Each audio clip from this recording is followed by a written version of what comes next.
In the early 1990s, I had the opportunity to see this mode of prayer, this feeling-based prayer, enacted in a real-time situation. And I'd like to share the story because it perhaps best describes what otherwise is a nebulous concept regarding precisely how feeling-based prayer works in our lives.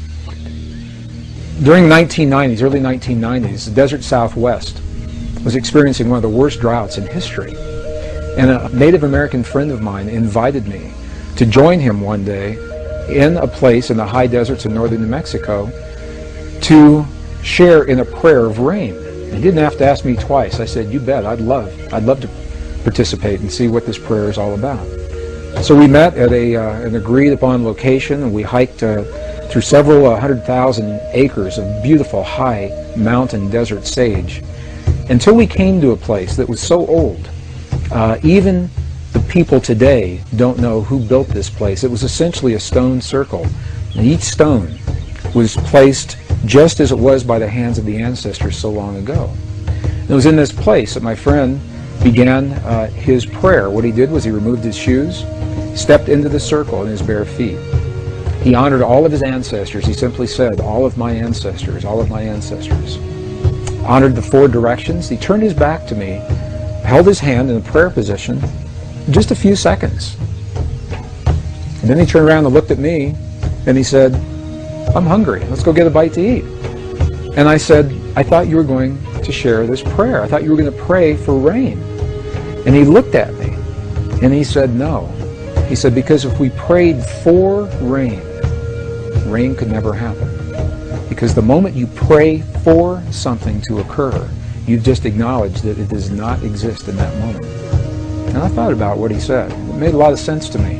If I say, "Dear God, please let there be peace in the world," what I'm saying in that moment is that peace isn't there.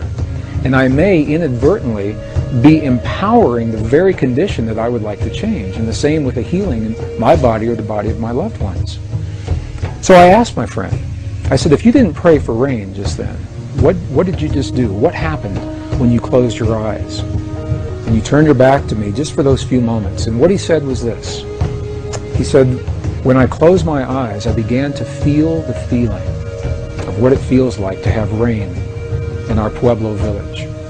He said, "I smelled the smells of what it smells like when the rain falls off the earthen walls of our buildings. And I felt the feeling of what it feels like with my naked feet in the mud.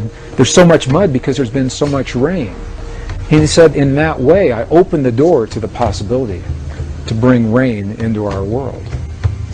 Well, I think about this mode of prayer a lot. Later that afternoon, something amazing happened. I was watching the weather maps, and the drought that had happened for so long suddenly changed. We saw the high-pressure system move across Utah and then dip down from Colorado into northern New Mexico and make a little U-turn and come right back up. We had rain that night, and we had rain all the next day. It rained and rained, and I called my friend. And I asked him, I said, "There's so much rain, the valleys are flooding, the roads are flooding. What in the world is going on?" And he was quiet just for a moment, and he said, "That's the part of the prayer." He said, "I never quite figured out."